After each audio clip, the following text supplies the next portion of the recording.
Welcome back to the Finger WAG podcast.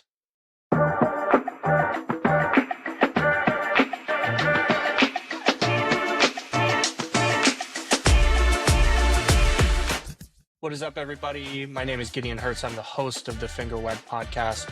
Excited to be back with you this week to bring you the next episode in our intro series featuring contributors who you will get to hear from over the coming months and weeks and hopefully years of the fingerwag.com's coverage. We are joined today by John Kurkjian. You all know him from Hoya Twitter. He's written about the Hoyas, shared his analysis and perspective across the various platforms. We've got him here today. He's hopefully going to be a regular contributor to the pod and the website.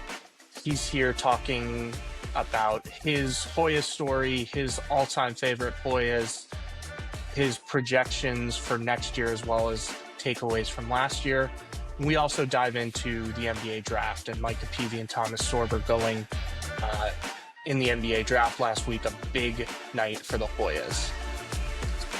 If you are listening to this, ask you to please subscribe, like, rate. All of that is really helpful as we are growing this podcast and this platform. Please also visit us at thefingerwag.com and on Twitter, X, whatever, at FingerWagHoyas. Really appreciate your support in growing this platform as we are brand new, obviously our third episode here, but we are excited to continue to cover the Georgetown Hoyas. Without further ado, let's get to it. What is up, everybody? Welcome back to the Finger WAG podcast. I'm very excited today. I am joined by somebody you all know probably from Hoya Twitter. Not sure what that says about him, but it is John Kurkjian. He is here to talk Hoyas hoops with us. John is going to be hopefully jumping on the pod throughout, the off season into the season to give us his thoughts, his analysis.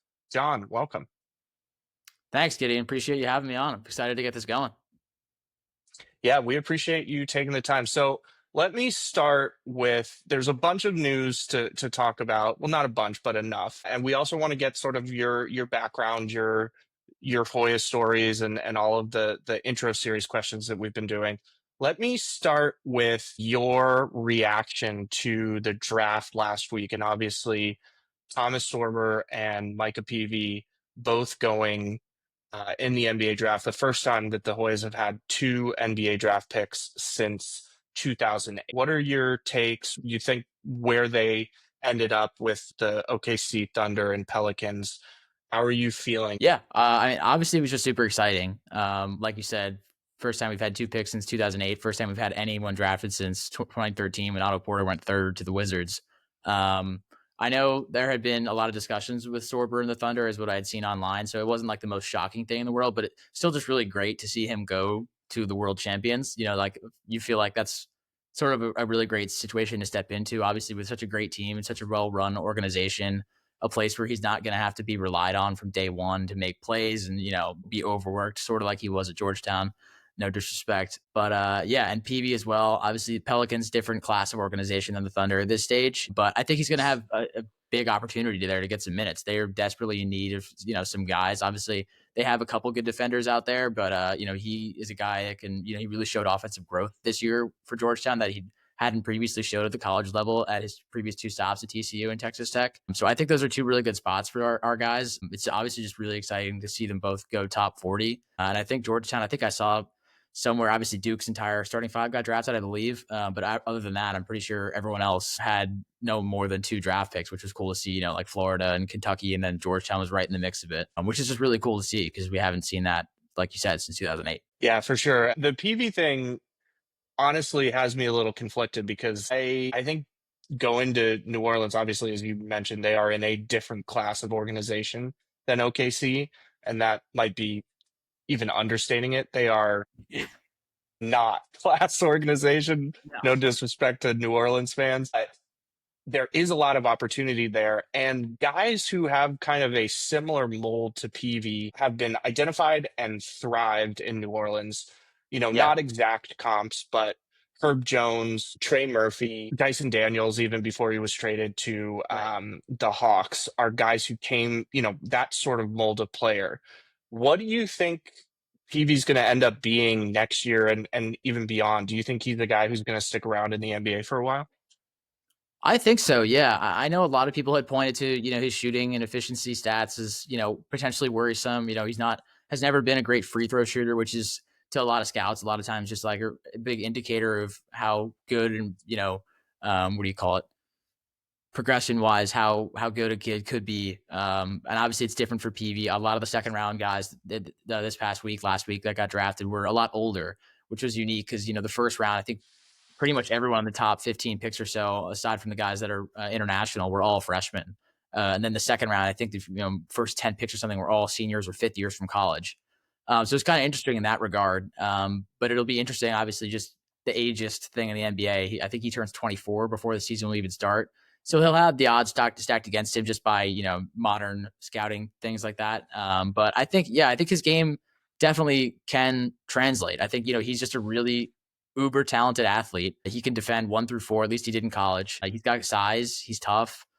The shooting, he shot 40% this past year from 3 in college. Obviously, the NBA is different, but I don't think he needs to be a 40% guy right away to see NBA minutes. I think he could be a 10-minute guy for the Pelicans. That's really all you come to expect for a rookie in the second round. You can't really hope for anything more than that. I think he has a path to that. I saw today the Pelicans turned down Brandon Boston's team option. So I think there's definitely a path for him to get a guaranteed contract, which that's just the first step. But yeah, I think it's all just one of those things where once he gets his time, he'll be able to show what he can do. I think even when he committed to Georgetown last year before the season started, we were all super excited and knew he could help transform our defense, but I don't think anyone really, maybe not even Ed Cooley, saw that 40% 3-point shooting and 15, 17, 18 points a game was in Micah Peavy's game. Anyone other than Micah Peavy and maybe his dad saw that. So yeah, I think it's just one of those situations where he's just going to have to get a little bit of burn, and yeah, he'll be able to stick around. Yeah, shout out David Peavy. We're going to have to Yeah. see if we can get the Duncanville triumvirate on the pod at some point, but I'm totally with you. Sorber, just really quickly before we jump ahead, Sorber today, I think I saw confirmed to not be playing in Summer League. We assumed that was probably the case, though there was some speculation. I think Adam Zagoria, for one, said he had heard maybe. It does not make sense for Sorber to play Summer League coming off No. the foot injury. He's not going to. It's obviously, as you said, going to be kind of a slow burn for Sorber, probably not going to do much, if anything, in this upcoming year. Where do you think Sorber ends up? What's your sort of high end comp or projection for him? Not to put you on the spot, but I'm going to put you on the spot. Yeah. I am really bad with comps. So, like sometimes people would be like, what are you looking at? How did you come up with that comp? Or sometimes people would be like, I could see that. I just I hate making comps, like player to player Sure. comps in general. Very fair. I think obviously, like you said, he probably will be a slow burn for him this year with Hardenstein. And I think, that team option, now that they're just extended Jalen Williams, they're going to have to extend Holmgren, probably going to decline that team option next year. That'll be, he'll get healthy this year and, see what kind of role he can carve out if he plays at all, which is, if he doesn't, that's fine. It's the best team in the NBA. So, it's not like the end of the world. But yeah, I think once he gets to year 2, he'll get some more burn. I don't know if he'll start, probably not, maybe. But comp wise or just sort of build wise, I think the biggest thing and the biggest knock on him, probably maybe the only knock on him, the last string that we were holding on to is if hoping for a sophomore year Sorber was the 3-point shooting. And I truthfully don't, off the top of my head, can't, pick out draft profiles that he was similar to entering the draft and, Yeah.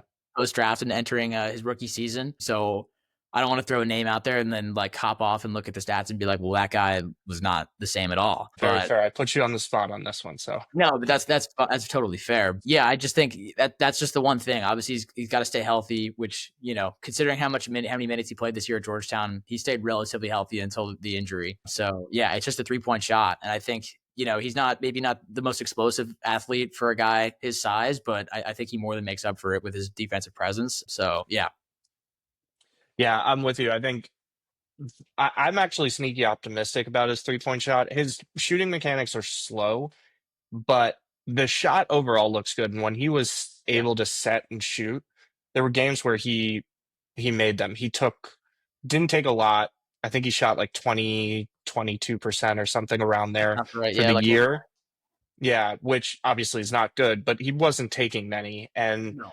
he looked like a guy who could develop into something. It's just that shot's got to get a little bit quicker.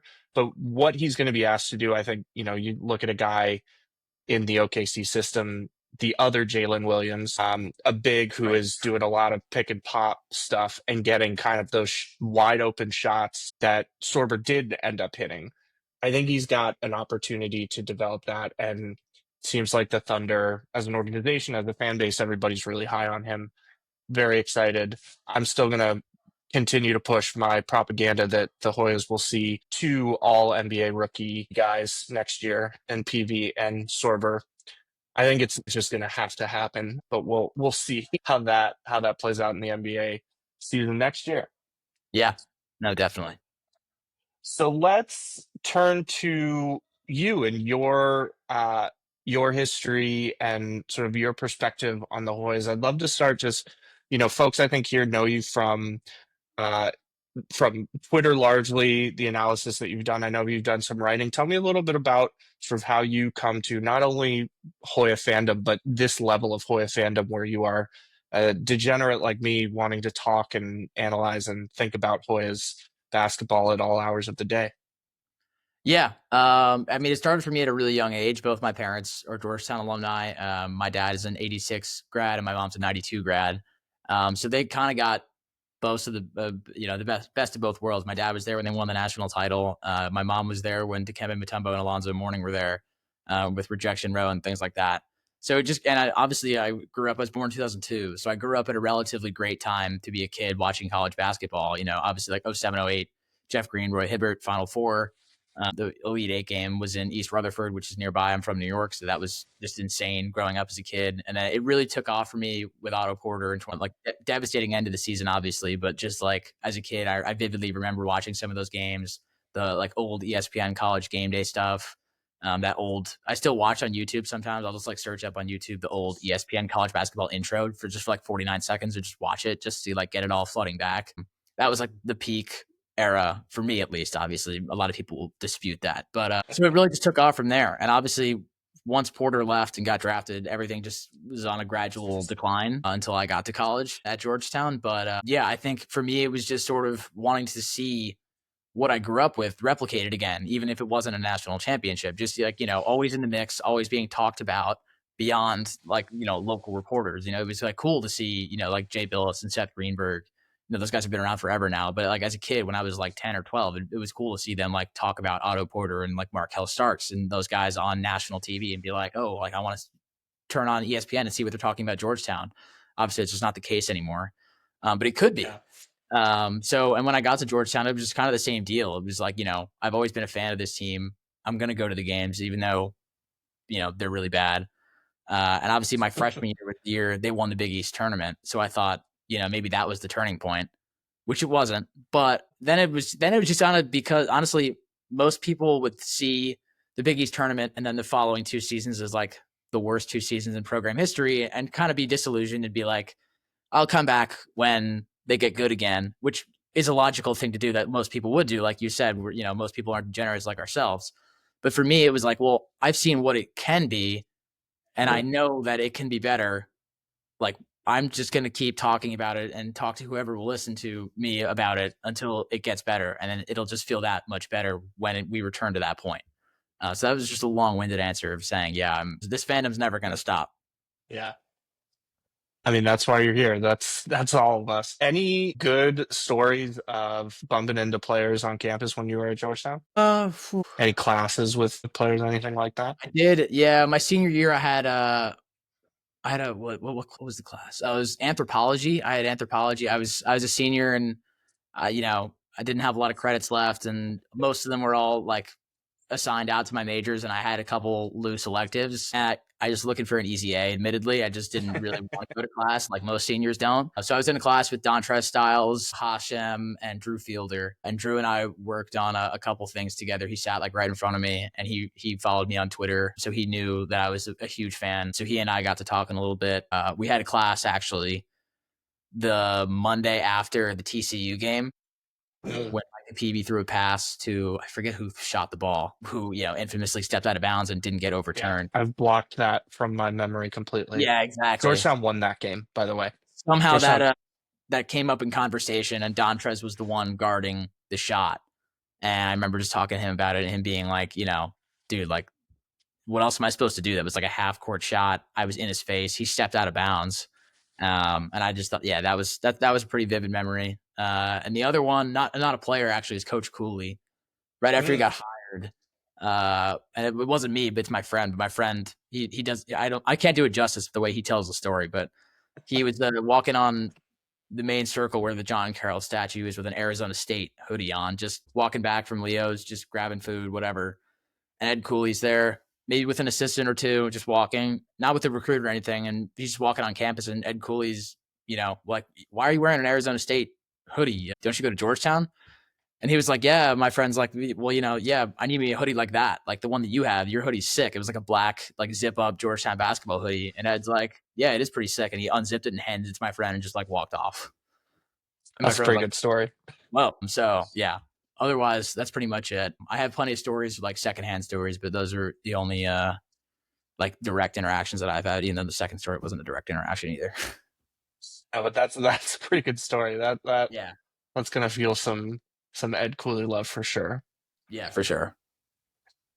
So tell me, we're gonna ask this to everybody, and I want, you know, obviously excluding the Hall of Famers. So we're gonna assume that everybody would pick some version of Patrick, Dikembe, Alonzo, Iverson. No Yeah, disrespect to some of the other Hoya greats who are on there, but we're just drawing the line of demarcation at, yeah. did you make the Hall of Fame or not? What is your all-time favorite starting five? And not necessarily who's the best, but your guys. Oh man, that's a good question. I think for sake of the argument, even though he's not a Hall of Famer, I'm gonna not include Otto Porter either, just because that's just like for someone my age, that's just a complete throwaway of like obviously you're Sure. gonna pick him. He was the best. I'll go 1 through 5. I'm gonna go Markel Starks at point guard. I loved watching Love Markel that. Starks. He was super fundamental, not flashy, but just did everything right. There was seldom a time where you watched a game and was like, I can't believe Markel did that. Always made the right play. I'll go Jagan Mosley at the 2. I like the way he played. He took a picture with me outside the Big East tournament the day before the world ended in 2020. He was a super nice guy. I'll go Jabril Trawick at the 3, even though he was more of a guard, but I'll put him at the 3 just because same kind of deal. Love the way he played. Obviously not a superstar, but I think he was just really fun to watch. Just super energetic all the time. He almost hit a half court shot to tie Syracuse in overtime at the Big East tournament in 2013. Last time we played them as members of the Big East. I was at that game. It was devastating, but whatever. And then my front court, that's tough, man. I'll go Jesse Govan at the 5. Jesse. And I'll go Jesse. I like Jesse. He went to St. Mary's in Manhasset, which is where I'm from. I went to elementary school there he went there for a year before transferring out. But I just he was a stretch. I like the way he played, even though, he was overshadowed a lot of times by McClung and Akinjo and those guys, and sometimes Derrickson. Oh man, at the 4, that's tough. I mean, there's so many guys. I guess I'll go Jeff Green just because that was like my first. I don't know if that's valid. He's still an active NBA player. He won't be a Hall of Famer, but Yeah, that works. yeah, I like that was like my first memory. I was like him and Freeman and Chris Wright and those guys of like watching Georgetown basketball. And my dad was like, yeah, Green's the best guy. I was like, okay, I'll watch him. So yeah, that'll be my 5. Love that. I love the Jesse poll because I think Jesse was obviously he wasn't a perfect player. He had his flaws. We all know that. He wasn't the defensive stalwart that we were used to. And he got a little bit of hate on at the end of his career that I think was more just misplaced frustration about the program in general. But Yeah, what he did over the course of he was for 4 years was really remarkable. I think one yeah. of the better sort of just pure offensively skilled bigs that Georgetown has had. Great shooter, I was gonna great say, guy. And it wasn't his fault that James Akinjo refused to throw him the ball late in games. That wasn't his fault. right? Yeah, yeah. He could shoot it like no bigs I've really seen in a long time. That at least in college. Yeah, there was Yeah.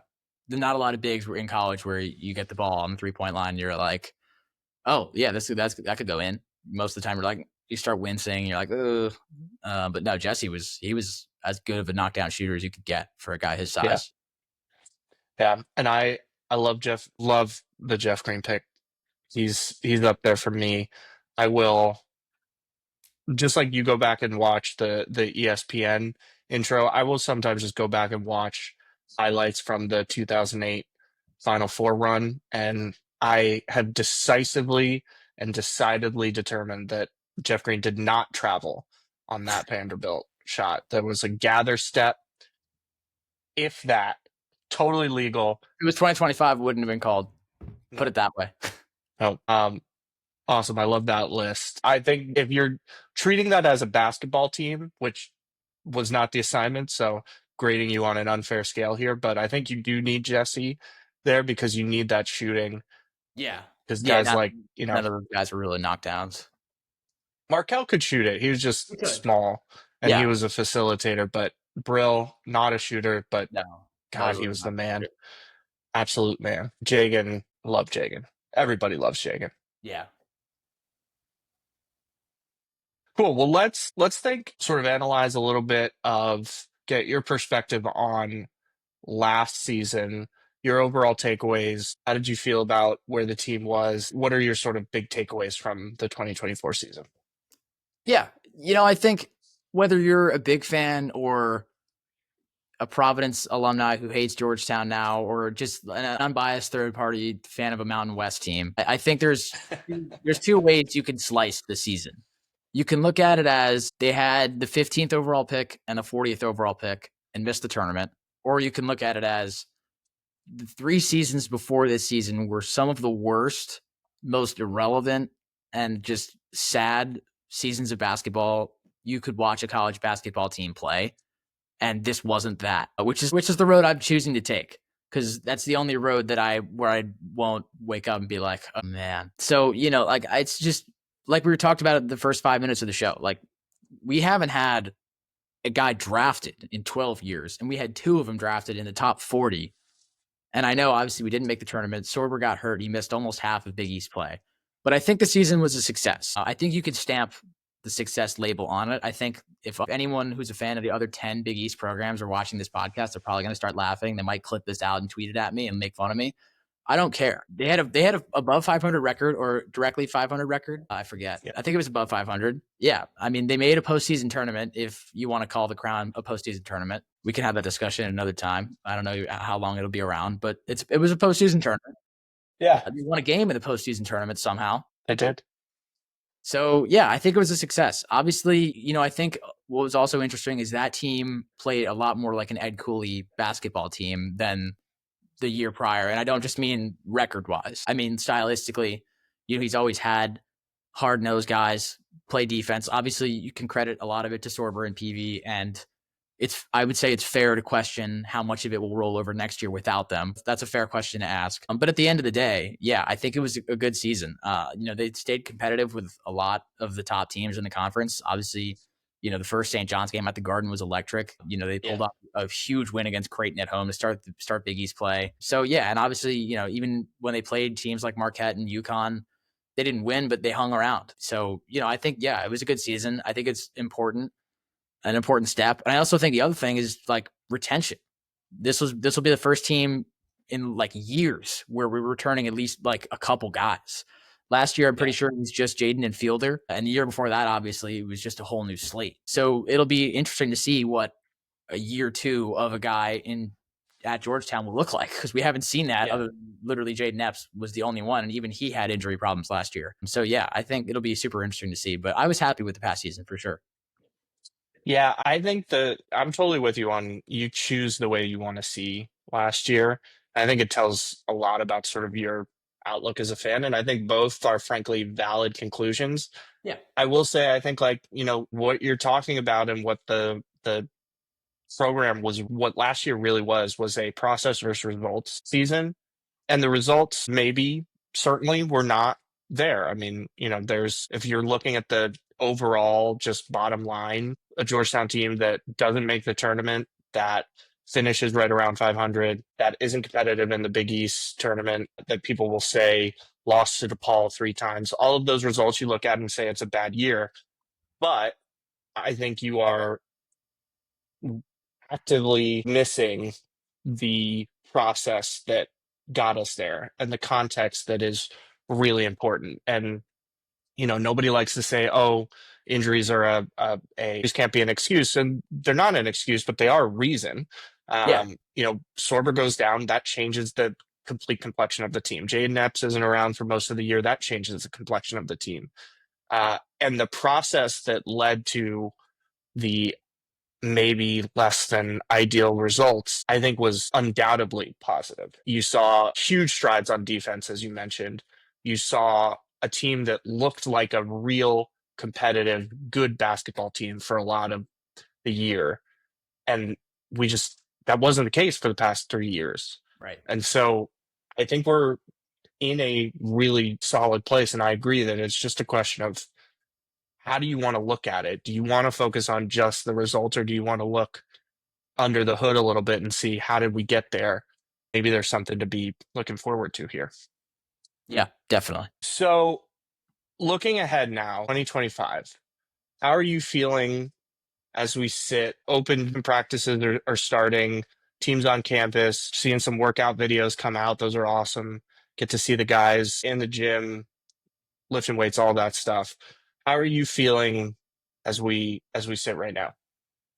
I'm feeling pretty good. I feel like they did a pretty solid job in the offseason. Obviously, the Sorber decision was always up in the air, and I think the kid went 15th overall in the draft. You're never, no amount of NIL money is going to convince a kid to turn that down. I think he's probably making somewhere between $4 and $5 million this season as a rookie, and that's obviously only going to be scaled up. So it's one of those things where, like, I guess, sure, they could have operated with a little bit more, I guess, aggression, assuming that he was not going to come back and maybe target a center in the transfer portal market. But at the same time, and I don't want to say this is just like a blanket statement that they never work out, but if you look at the center market last season, like a year ago in the transfer portal, and you look at how it panned out, I don't know if there were any guys in the portal where a team paid up, landed a big fish center in the portal, and said, yeah, that worked out. I would do that again.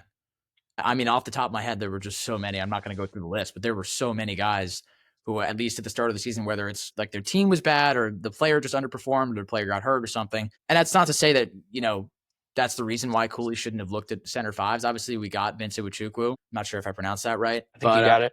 Yeah, I think I'm pretty excited to see where the team goes. Obviously, like I mentioned earlier with the retention thing, like that's just a huge deal. We still have, Mulready and Caleb Williams are a real like recruiting class now, staying for their second year. Malik Mack obviously will have his second year at the helm.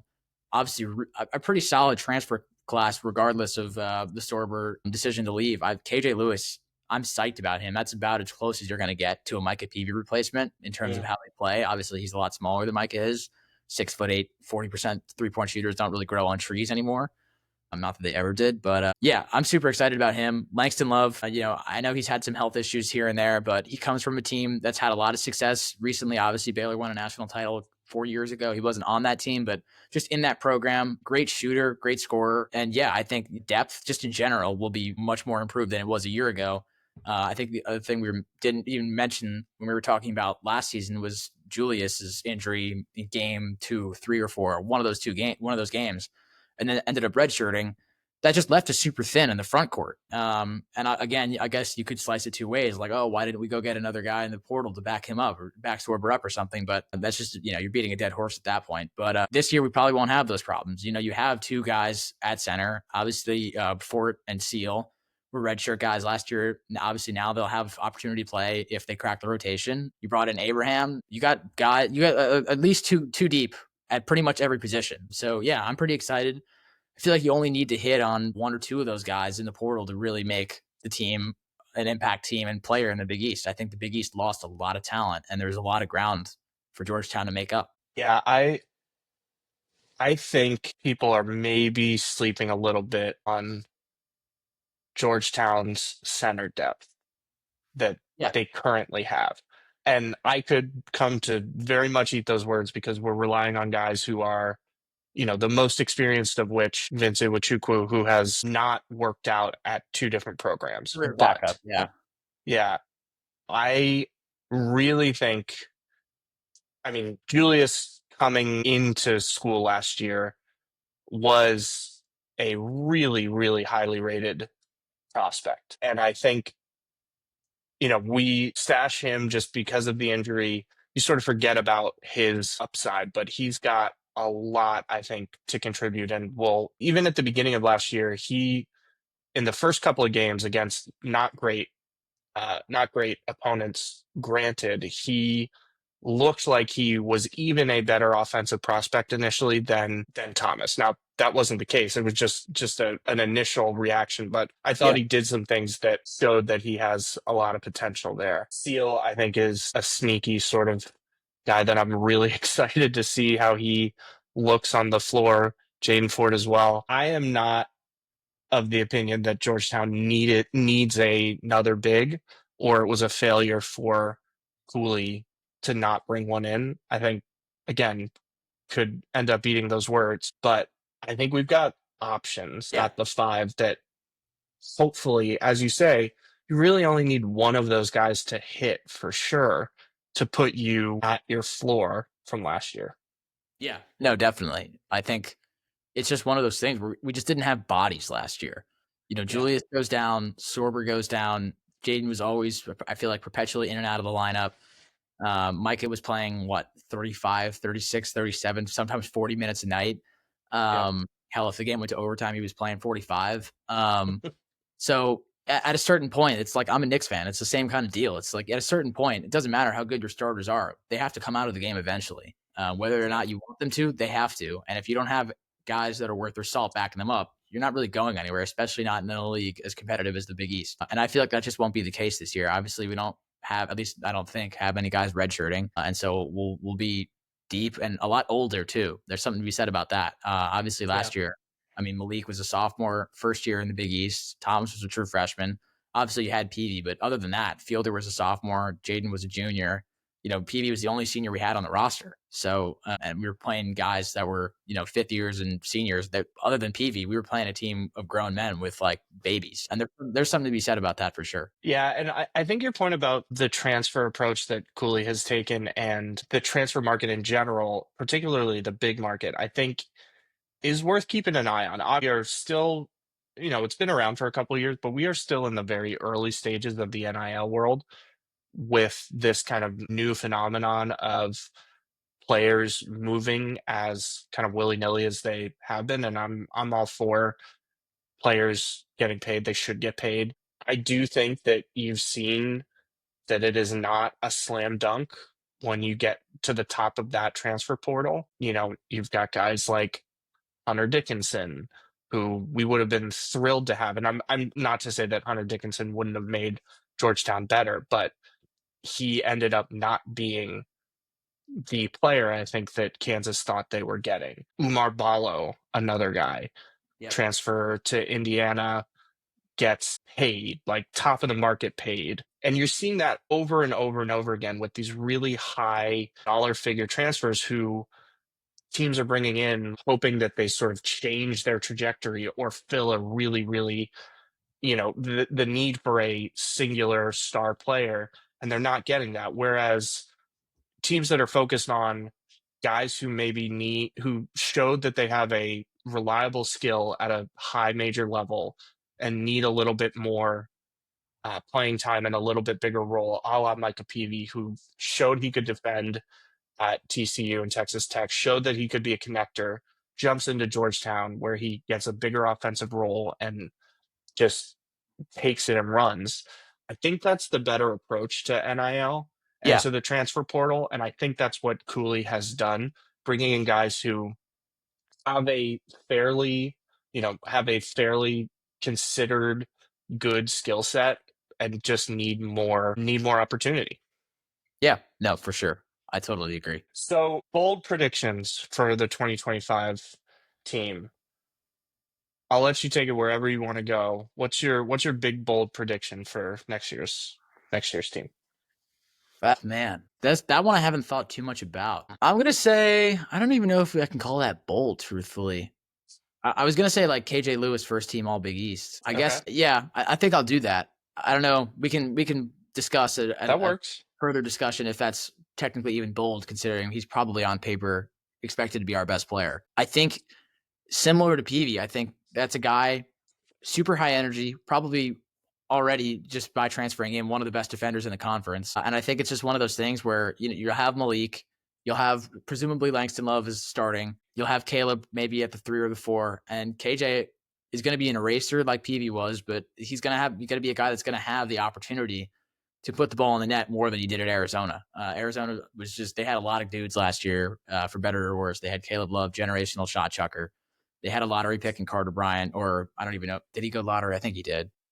Just yeah, I think he was the last Spurs lottery. at like yeah, Spurs at 14. Yeah, he was the last pick of the lottery. So they had a lot of good. They had a crowded team, and it was a good team, but it wasn't a team that needed to rely on him. Not that Georgetown necessarily has to rely on him, but just that he's going to have the opportunity to show that he can do more on the offensive end than he did at Arizona. And I think if he does that, even at 50% better efficiency and volume than he did at Arizona, and he keeps up his defensive play, I think that's easily a guy that could be a first team All Big East. I think that's bold enough. I'm interested. I mean, I think you're right on with what he projects as defensively. And obviously, he's shown that he can be kind of a secondary shot creator. The big question mark is he shoot. Right. Where do you think, how do you think he's going to fit into Cooley's offense next year? I mean, that's a tough projection because obviously he just easily gets the PV comparisons just by being from Duncanville and playing a similar type of mold, coming from being a transfer guy. But I don't think he's going to have that same type of role. He's obviously just not the same size. He's more of a guard size than PV was. But so if you want to look at the type of offensive mold that he'll have in Cooley's offense, you have to go back to the Providence teams that Cooley had, because we haven't had a guy his size and his skill set at Georgetown so far under Cooley. So I think you'd have to go Yeah. further back, and look at some of those older Providence teams, guys like Bryce Cotton and things like that. So I think there's going to be times where he's going to be used as more of a bigger guard going downhill. Obviously, like you said, shooting's a question mark. So, he's not going to be that guy you're going to give probably going to give pick and pops to and, have him let it fly. You probably want him more being downhill kind of player, but he's not going to have the PV role. A lot of times PV was, catch ball back, back to the basket, and just let him go. You're probably not going to see as much of that style, but it'll be interesting for sure because, like you said, Julius at times showed that he might be a bit more polished offensively than Thomas. Obviously, it didn't end up being the case, but he has that potential. So it'll be interesting to see if we run maybe some 5-out stuff this season, especially if Mm, Caleb's starting at the 4. And Caleb's shown an ability to shoot. So, and obviously Langston Love can shoot it a lot. That's why he's here. Malik yeah. has obviously had a couple games where he just got really hot. So it'll be interesting to see if we run some 5-out stuff, but I'm not exactly sure where Lewis projects because he's definitely pretty unique in terms of the roster construction and past history. Yeah. I'm really interested to see how Cooley and the coaching staff use him and also how they space the floor with him because, Right. even if he takes a jump as a 3-point shooter, I mean, he has just not been that yet in his career, and he's going to need to be a player at the next level, but we're not going to see him jump to a 40% or even a 35% 3-point shooter on high volume next year. But what he can do is attack the basket, a great secondary creator off of ball reversal. So where he plays on kind of and where they want him to get his touches from, I think will be really interesting. I am not a fan. Let me revise that. I was not a fan of the flex offense, and one of the biggest issues I had with Ed Cooley coming to Georgetown was I don't want to watch the flex offense, and I think Right. he took a while to change that.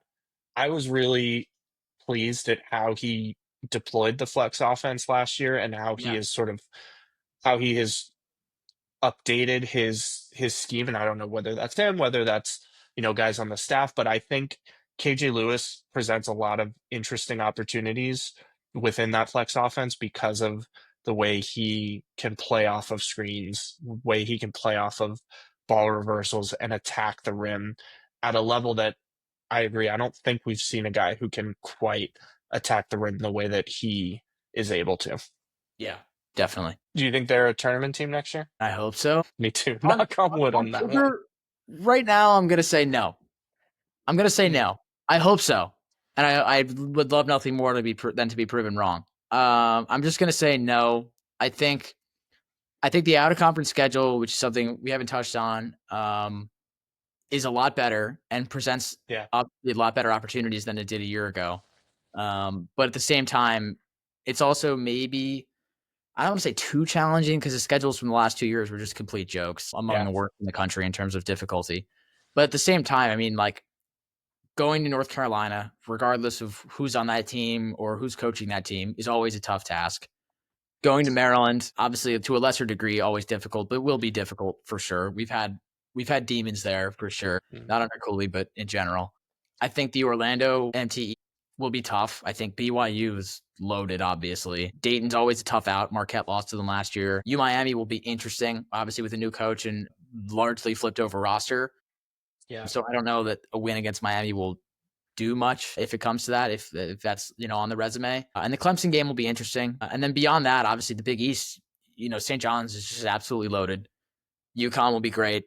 Marquette is a really weird team to try and evaluate because they're almost so sure in their process that you don't want to doubt them because you've seen what they can do. But at the same time, there's just so many question marks that you can't do anything but inherently question, are we sure all of these guys are going to step into the footsteps of the guys that left?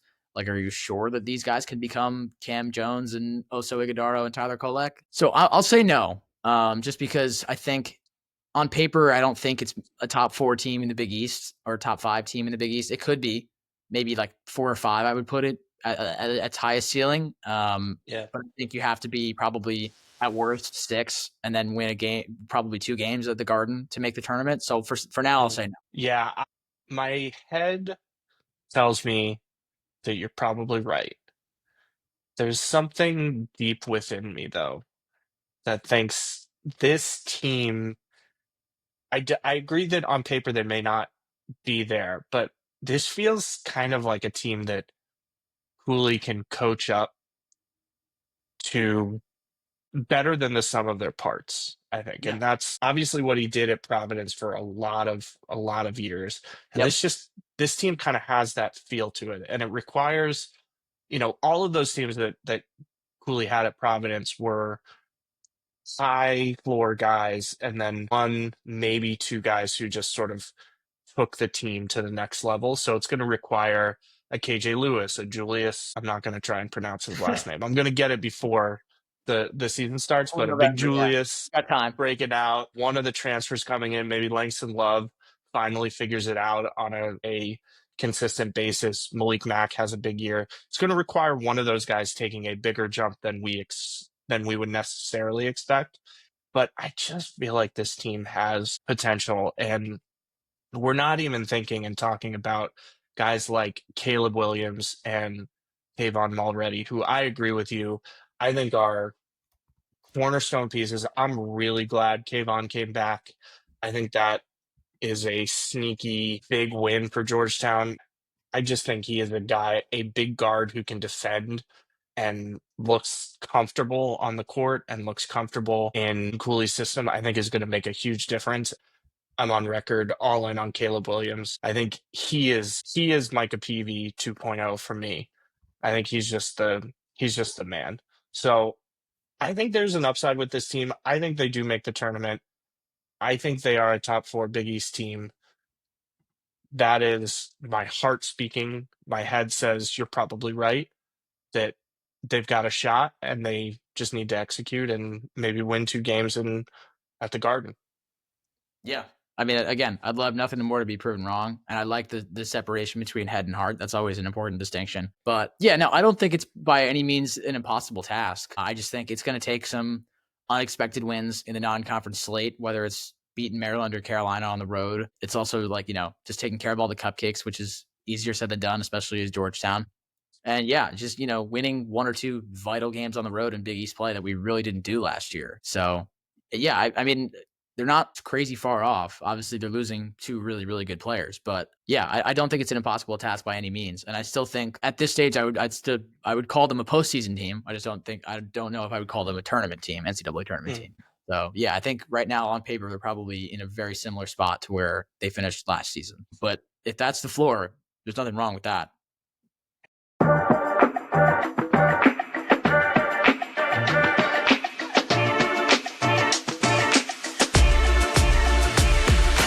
Thanks everyone for listening. We'll be back next week with another episode of the Finger WAG podcast. Please like, subscribe, rate us wherever you get your podcasts on YouTube. Visit us on the web on our website at thefingerwag.com, on X at Finger WAG Hoyas, obviously our YouTube page. You can reach out to me at any time at editor@thefingerwag.com. Hoya Saxon.